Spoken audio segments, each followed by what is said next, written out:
Nous allons étudier le Daf Lamed Zain dans Masechet Sota et nous reprenons à l'avant-dernière ligne du Daf Lamed Vav Amud Bet. Yehuda Maï. On avait dit que Yehuda avait sanctifié le nom d'Hachem en public. Donc c'est pour ça que tout le nom d'Hachem était dans son nom. Yehuda Yud Kevavke, toutes les lettres du nom d'Hachem sont dans son nom. Alors que Yosef, en évitant la faute, n'avait sanctifié le nom d'Hachem qu'en privé. Et la Gemara ici va demander Yehuda Maï. Quelle est l'action de Yehuda, de la tribu de Yehuda ou de Yehuda lui-même qui a pu faire justement qu'il a sanctifié le nom d'Hachem? On a deux avis. Détania c'est une braïta. Dans cette braïta, on a deux avis sur l'ouverture de la mer Rouge et l'entrée plutôt des bénis Israël dans la mer Rouge. Et selon un des deux avis, on verra que la tribu de Yehuda a été méritante. Premier avis n'est pas d'accord. Tania Rabbi Meir Omer. Rabbi Meir disait que chez Amdou Israël Ayam, lorsque les bénis Israël étaient devant la mer, eh bien, Ayush Fatim, Menatsechim, Zeimze, lui pensait que toutes les tribus voulaient rentrer dans l'eau. Hachem a dit à Moshe qui priait, arrête de prier, d'abel Bnei Israël, dis aux Bnei Israël d'avancer, il faut qu'ils avancent pour que la mer s'ouvre. C'est pas à la mer de s'ouvrir avant. Et selon Rabbi Meir, toutes les tribus voulaient rentrer et voulaient faire la mitzvah de montrer leur foi et leur confiance en Hachem.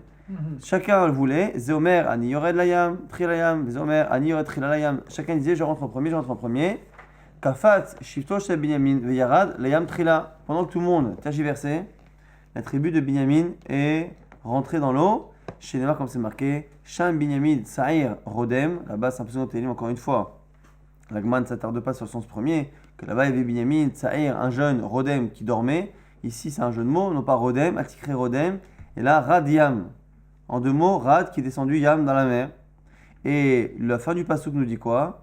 La fin du verset nous dit quoi? Serei Yehuda Rigmatam. Les princes de Yehuda, Rigmatam est leur lapidation pour dire que les princes de Yehuda n'ont pas accepté le fait que Binyamin rentre en premier et ne leur laisse pas la politesse. Vayu Sarei Yehuda Rogmim Otam. Le Midrash a l'air de nous dire que la tribu de Yehuda n'a pas apprécié au point qu'ils voulaient ou qu'ils les ont lapidés, entre guillemets.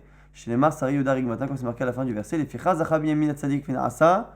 Ou Shpisran Ligvora, c'est ça que Binyamin a eu le mérite que le Beit HaMikdash soit finalement sur son terrain. Chez nous, comme c'est marqué, Uven Ketevav Shachen, que justement que c'est entre ses épaules qu'il va résider à Akadosh Baruch Hu, que c'est Akadosh Baruch Hu qui réside dans une part de Binyamin. Encore une fois, ça c'est lié aussi à une marloquette. Est-ce que la partie du Beit HaMikdash est une partie de la terre d'Israël qui a été divisée? Il y en a qui pensent que toute la terre d'Israël, dont la partie du Beit HaMikdash a été divisée en tribus, et donc l'endroit où il y avait le Beit HaMikdash appartenait à une tribu qui était donc Binyamin, en partie Yehuda, mais en grande partie Binyamin. Il y a qui disent que non. En tout cas, selon ce Midrash là, non seulement la terre d'Israël et le Beit HaMikdash appartenaient à certaines tribus et donc ici à Binyamin, mais en plus, c'est pas Yehuda à la limite qui s'est illustré dans cet épisode, c'est Binyamin. Donc du coup, ici on n'a pas trouvé pour l'instant encore la sanctification de Yehuda. La sanctification de Yehuda, faudra la trouver comme on a vu au début de la Masechet, dans le fait que Yehuda est avoué sa faute avec Tamar et qu'il a sauvé la vie de Tamar. Mais en tout cas, nous, on pense comme le deuxième avis ici, Amarlo, Rabbi Yehuda lui dit, Lo kar haya maaseh. Non, le maaseh n'était pas comme ça. C'est Rabbi Yehuda qui lui a expliqué comment la tribu de Yehuda a fait. Mais l'inverse, et là, Zeomer en ani yored trilayam, Vezomer en ani yored trilayam. Tout le monde avait peur de rentrer dans la mer. Donc il a une vision totalement opposée à celle de Rabbi Meir. Lui pensait que les tribus ne voulaient pas rentrer. Kafas Nachshon ben Aminadav, jusqu'à ce que saute dans l'eau qui Nachshon ben Aminadav, qui est finalement le prince de la tribu de Yehuda. V'yara layam trila, il est rentré dans la mer en premier. Chez Nema, comme c'est marqué dans Oshar là-bas, c'est Vavouni bechachash Ephraim, uvmirma bet Israël, Yehuda od rad imel, que était autour de moi Ephraim et la maison d'Israël. Yehuda od ram imel, pour dire là-bas que Rad, il est descendu imel avec Hachem, donc il est descendu dans l'eau en premier. Vers Alav, Mefaresh Kabbalah, et là-dessus, on dit justement dans les Ketuvim, dans les hagiographes, donc dans Tehilim ici, Oshia'eni Elohim Kiva Umaim Ad Nafesh, sauve-moi, Akadosh Baruch Hu, car les eaux sont arrivées jusqu'à Nafesh, donc jusqu'à l'endroit où on respire, jusqu'à la bouche. Tavarti Biven Metsula Ve'en Ma'omad, et j'ai failli me noyer, enfin j'étais englouti dans l'eau. Al Tishtefeni Shibolet Ma'im Ve'ativlaeni Metsula, ne laisse pas justement les eaux me recouvrir et ne laisse pas me faire dévorer par les eaux. Et ici, on n'aura pas ce qui s'est passé à cette époque, à ce moment-là. Au moment où les Bnei Israël étaient finalement acculés avec les Égyptiens d'un côté et la mer de l'autre côté, eh bien, Moshe Rabbeinu a allongé sa tfila, et le bon Dieu lui a dit, mes enfants se noient dans la mer, ou en tout cas sont prêts de se noyer dans la mer, puisqu'ils sont dos à la mer. Et toi, tu t'occupes de faire la tfila et de la rallonger. Alors, Moshe Rabbeinu a dit à Kadosh Baruch Hu, mais que puis-je faire d'autre que finalement faire une prière? Je ne peux rien faire d'autre. Amarlo, il lui a dit, non, dis au Bnei Israël d'avancer, Veata et toi, toi, prends ton bâton et mets-le au-dessus de la mer, et la mer à ce moment-là s'ouvrira. Et Fichar, Zara Yehuda, la Asod, Memshala, Israël, et à ce moment-là, qui est rentré en premier? C'est Nachshon ben Aminadav. Et c'est pour ça que sa tribu, Yehuda, a eu le mérite justement, le mérite de diriger l'Am Israël, d'être la tribu des rois, Shnema, Haïta, Yehuda, Lekocho, Israël, Mamshelotav, Hayam, Ra'avayanos, qu'on dit dans le Hallel. Donc, Haïta, Yehuda, Lekocho. Mata'am, Haïta, Yehuda, Lekocho. Pourquoi Yehuda a été sanctifié particulièrement pour Hachem? Pourquoi Haïta, Yehuda, Lekocho? Mais Israël, Mamshelotav. Et pourquoi Israël ont été dominés par lui? Il a la même, il est Moshel sur l'Am Israël, parce que la suite, Hayam, Ra'avayanos, car il est rentré dans l'eau et que lorsque l'eau l'a vu, eh bien l'eau elle s'est enfuie, elle s'est écartée et les eaux se sont ouvertes. Et donc du coup c'est une manière de dire encore une fois que c'est ça le Kiddush Hashem en public de Yehuda, c'est le fait que Nachshon et Adam sont rentrés en premier dans l'eau, et ça, c'est ce qui fait que le nom d'Hashem est dans le nom Yehuda, c'est ce qui fait aussi que la tribu de Yehuda est la tribu de la royauté. On a dit que selon le premier avis qui dit que c'est finalement Binyamin qui s'est illustré dans cet épisode, il faudra dire que le Kiddush Hashem de Yehuda était à l'épisode de Yosef Hatzadik, de Tamar. Tanya, une braïta qui dit, Rabbi Eliezer ben Yaakov Omer, Rabbi Eliezer ben Yaakov disait, If Shaloma Levi les matins, au sujet encore une fois des brachot et des klalot du Har Eval, au sujet de ces brachot là, on a un problème, c'est qu'on a l'impression à la fois que Lévi, la tribu de Lévi était en bas pour justement dire les bénédictions. Donc on a dit qu'on séparait les 12 tribus, 6 sur une montagne, 6 sur une autre montagne. Parmi les 6 qui est sur une montagne, il y a aussi la tribu de Lévi. Mais d'un autre côté, on a dit que les Lévim étaient en bas pour dire justement les brachot et les klalot. Et à ce moment-là, les tribus qui étaient sur les montagnes, eh bien c'est elles qui disaient Amen, Amen. Donc du coup, Lévi, on a du mal à comprendre. Lévi est en bas, Lévi est en haut. Où sont les Lévim? C'est la question ici de Rabbi Eliezer ben Yaakov. Donc, on ne peut pas dire qu'il est en bas. Pourquoi? Parce qu'on a dit qu'il était en haut. Le If Shaloma Lemala. On ne peut pas non plus dire qu'il est en haut, parce que c'est marqué qu'il est en bas. C'est marqué Ele Ya'amdu Levarech et Ha'am al Har Gerizim.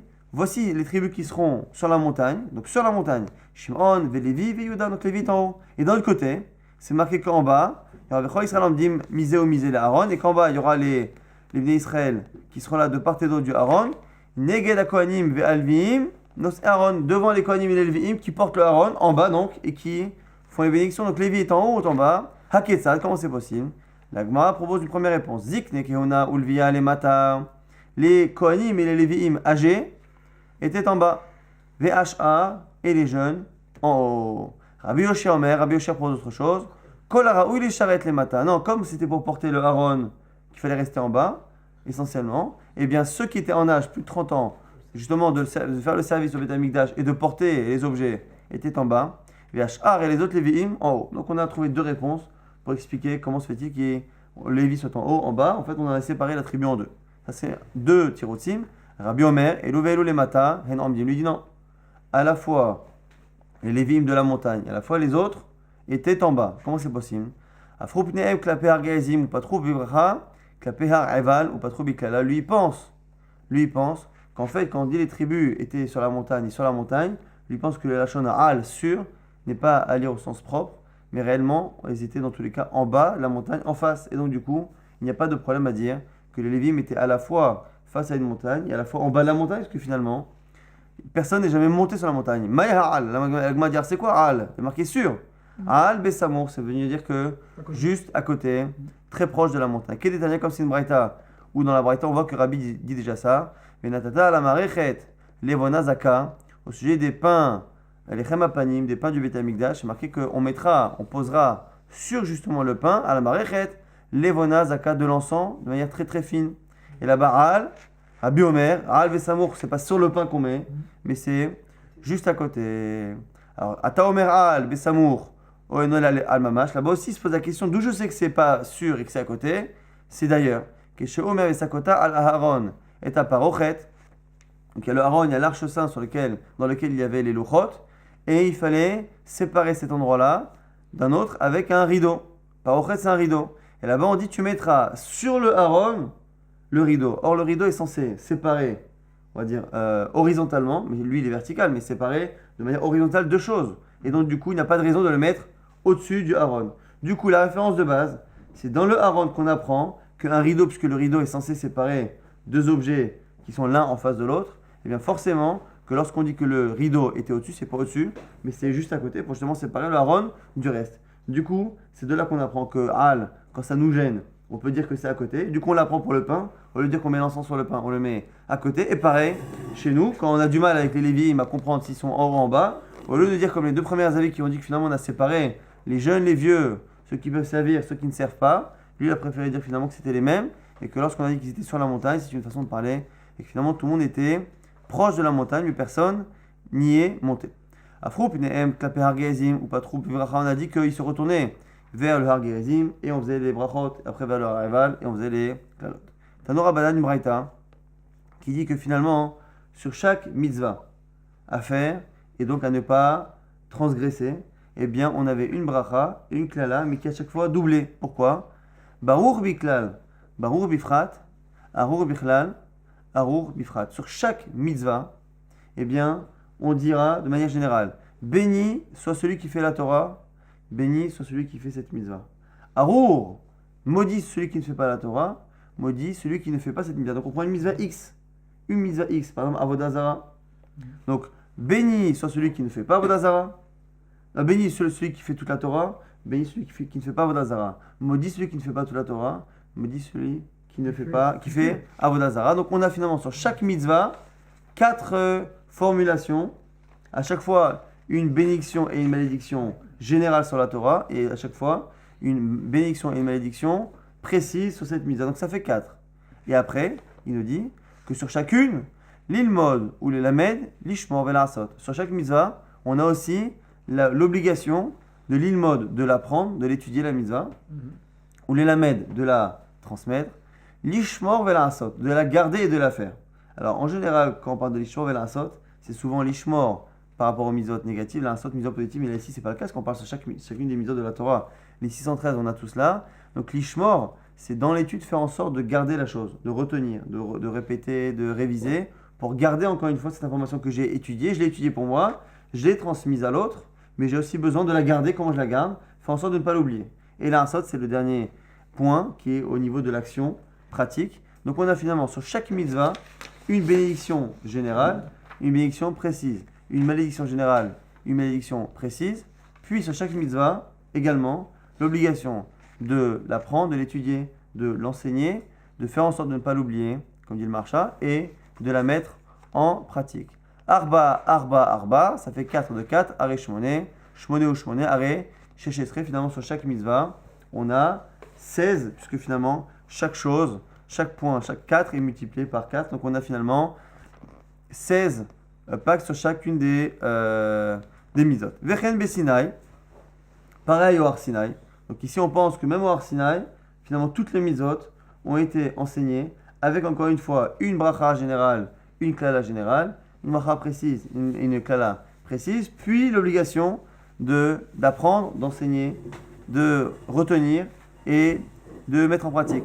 Vechen Be'arvot Moab, et pareil, Arvot Moab, à la fin du Chumash, au début du livre de Devarim, donc dans le dernier mois avant que Moshe Rabbeinu ne parte, eh bien, il a encore répété Be'arvot Moab, il aura fait ce pacte-là, et lui pense encore une fois qu'à ce moment-là, toute la Torah est répétée de cette même manière. Donc finalement, chaque mitzvah a été dite 16 fois, donc si on prend dans l'ordre chronologique, 16 fois au Har Sinai, enfin de 16 manières en tout cas, de 16 manières au Har Sinai, de 16 manières à Rodmoav à la fin du règne de Moshe Rabbeinu, et finalement 16 fois au moment où Yehoshua Benu est rentré en Eretz Israël et qu'on a séparé les deux tribus à côté des deux montagnes, et qu'on a encore une fois fait tout cela. Donc on a 3 fois où chaque mitzvah a été dite finalement de 16 manières, puisqu'il y a finalement chacune des 4 choses qui doit être dite de 4 manières différentes. Shneimar, elle est divrei aberit, hashasiva Hashem et Moshe, lichot el ben Israël, ve'eretz Moav, milevad aberit, hashakat, itam mechorev. On voit là-bas que c'est marqué dans Devarim. Voici le pacte qu'Hachem a fait avec Moshe et avec les ben Israël, be'arvot Moav, en dehors de ce qu'il a fait Bechorev. Donc on voit qu'il y a Sinaï, on voit qu'il y a Arvot Moav, donc 2 pactes qui sont pareils finalement, où à chaque fois chaque mitzvah est dite finalement de 16 manières. Nimsa, Arbaim, Ushmone, Britot, Akol Mitzvot, finalement, il y a 48 pactes sur chacune des mitzvahs, 16, 16 et 16, parce que ça a été dit 16 fois 3 fois.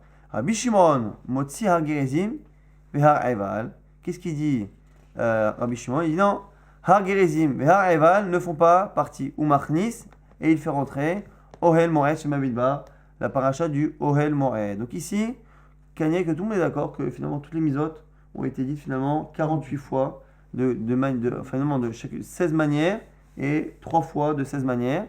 Et simplement, nous on a pensé jusqu'à présent que c'était une fois au Mont Sinaï, une fois à Arvot Moav et une fois justement Har Gerizim au temps de Yeshua ben Nun.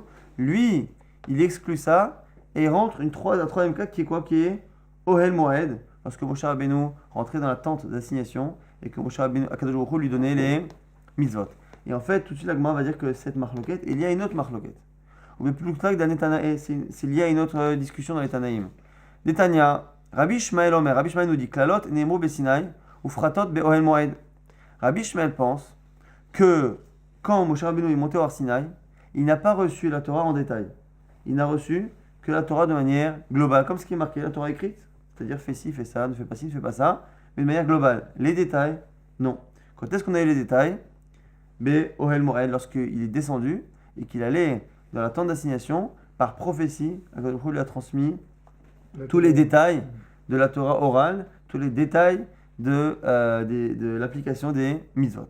Ce qui fait du coup que finalement, le mont Sinaï et Ohel Moed ne sont pas 2 fois la même révélation, c'est finalement une révélation qui se fait en 2 fois. Donc Har Sinaï et Ohel Moed, c'est la même chose. Simplement, c'est 2 épisodes d'un même acte. Donc finalement, il ne peut pas, Rabbi Shmael, compter en plus Ohel Moed. Par contre, vous allez voir qu'il y a un avis tout de suite qui est Rabbi Akiva, qui pense que tout a été dit à Har Sinaï, tout a été répété à Ohel Moed, donc c'est pour ça que finalement il y en a un en plus, et donc il préfère exclure Har Gerizim.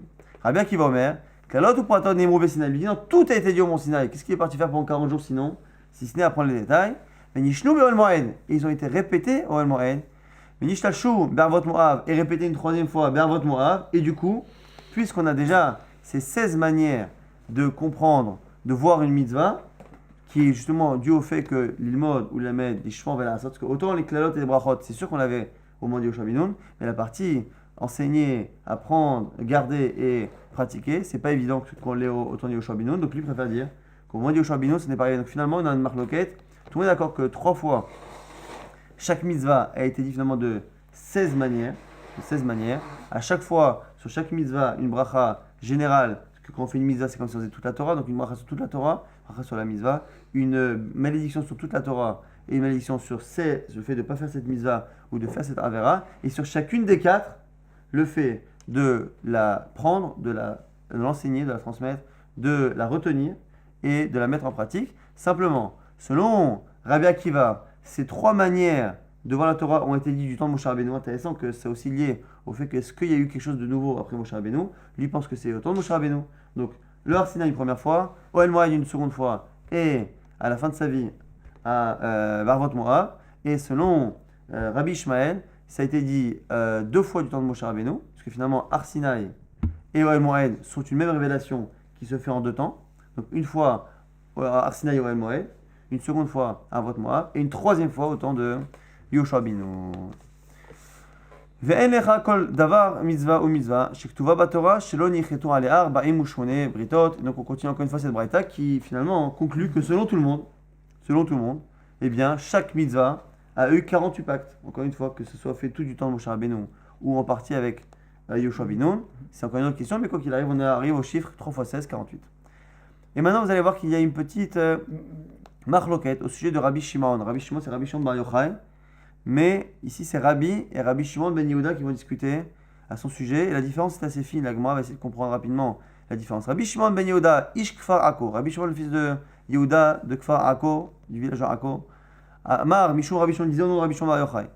Enecha miza miza shektuva batorah, shelo nichetu alea arba'im u'shmone britot. Il n'y a pas de miza dans la Torah sur lequel n'ont pas été justement scellés 48 pactes, comme ce qu'on vient de dire. Shel shesh me'ot elef ou shloshet alafim vachamesh me'ot vachamishim.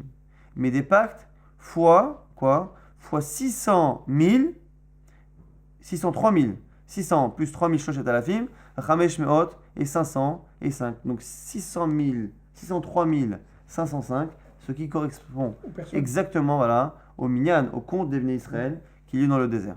Pourquoi encore une fois? Parce que chacun finalement est également responsable de l'application de la Torah des autres. Donc finalement, moi j'ai toutes mes mitzvot fois 48, mais je multiplie aussi par le nombre de personnes pour qui je suis justement responsable, puisqu'on dit que Kol Israël, Arevim, Zelazé, tous les Bnei Israël sont garants les uns pour les autres. Et donc du coup, de la même manière que lorsque je suis garant pour quelqu'un, lorsqu'il ne paye pas, ben, c'est moi qui vais payer à sa place. Et bien ici, au sens propre du terme, lorsque quelqu'un ne fait pas la Torah, je suis moi aussi responsable, je devrais rendre des comptes sur le fait que d'autres juifs ne pratiquent pas la Torah. Amar Rabbi ici va faire une petite nuance. Il dit, vrai Rabbi Shimon ben Yehuda, Ish Kfar Ako, Shamar, Mishum Rabbi Shimon, Elecha kol mitzvah mitzvah sheba Torah shonichetu alea arba'im u'shmone britot shesh me'ot elef u'shes alafim vechamesh me'ot vechamishim. Selon ce que vient de dire Rabbi Shimon ben Yehuda, non Rabbi Shimon bar Yochai, que finalement chaque mitzvah a été dite 48 fois et pour finalement 603 505 personnes, Nimsa lekol echad ve'echad mi'Israël shesh me'ot elef u'sheshet alafim vechamesh me'ot vechamishim. Ça fait en plus pour chacun 603 505. Qu'est-ce que ça veut dire ici? C'est ici Maï Ben Ayag m'a dit, mais qu'est-ce qu'il a rajouté finalement sur ce qu'on vient de dire? Il a dit Ama Ara Mesharshia, Arva ve Arva de Arva, Ika Ben Ayou. La marloquette, c'est est-ce que on est juste Arev? Est-ce que je suis responsable des misotes des autres? Ou est-ce que je suis aussi responsable de la responsabilité des autres? C'est-à-dire, tout le monde est d'accord que chaque juif doit faire la Torah pour lui et est responsable du fait que tous les autres juifs fassent les 613 mitzvot. Très bien. Maintenant, la question, c'est que puisque chacun a une mitzvah à 613 mitzvot, plus une mitzvah, on va dire, globale, de faire en sorte que les autres fassent et d'être responsable, est-ce que moi aussi, je suis responsable du fait que mon ami, bien qu'il fasse 613 mitzvot, ne fasse pas attention à ce que les autres le fassent? Cette fameuse mitzvah klalit, globale, qui oblige chacun à faire en sorte que de vérifier que tout le monde pratique, est-ce que je suis aussi responsable du fait que mon ami ne fasse pas assez attention au fait que les autres fassent? Donc est-ce que je suis à rêve de là où est-ce que je suis garant du fait que mon ami soit garant? Et du coup, ça me reste selon le deuxième avis Rabbi, effectivement, tout est multiplié encore une fois par 603 505 parce que je suis non seulement garant, moi, du fait, donc j'ai 613 mitzvot, plus une mitzvah d'être garant que les autres pratiquent les 613, mais je suis aussi garant du fait que mon ami qui pratique les 613 fasse attention lui aussi à être garant pour les autres. Et donc du coup, c'est quelque chose qui s'enchaîne. Et donc c'est ça la marloquette entre Rabbi et le premier Rabbi. Est-ce qu'on est garant que des mitzvot elles-mêmes ou est-ce qu'on est garant de la garantie elle-même? Darash Rabbi Yehuda bar Nachmani, Miturgemane de Rabbi Shimon ben Lakish. Dracha de Rabbi Yehuda bar Nachmani, qui était le traducteur de Resh Lakish. Kol la parasha kula lo demra ela benoef venoefet. La parasha là-bas des Brachot Uklalot, essentiellement, nous dit-il, est venue nous parler d'un homme et d'une femme qui ont une relation adultère. Même si c'est marqué Aroa Ish, maudit soit l'homme, Hashaya Asef et Solom Asecha qui fait de l'idolâtrie, tout de suite il va expliquer que réellement, ici c'est une image, mais l'idée principale c'est de parler de quelqu'un qui, justement, commet un adultère. Pourquoi? Aroa Ish, Hashaya Asef et Solom Asecha, maudit soit l'homme qui fait des statues, Be'arour Sagele, quoi? Il n'y a que. Finalement, il n'est que maudit. On dirait qu'on ne fait que maudire celui qui fait ça, alors que finalement, celui qui fait de l'idolâtrie, eh bien, Kafar Baïkar, il a renié l'essentiel. Il n'y a rien de pire que cela. Or, la malédiction donne l'impression que finalement, il fait un interdit comme un autre. Et là, Zéaba la Herva, non, finalement, c'est pour dire quelque chose de plus grave. C'est quelqu'un qui a une relation interdite, Véolid Ben, et qui enfante un enfant, et que cet enfant, du coup, ne se comporte pas comme il faut.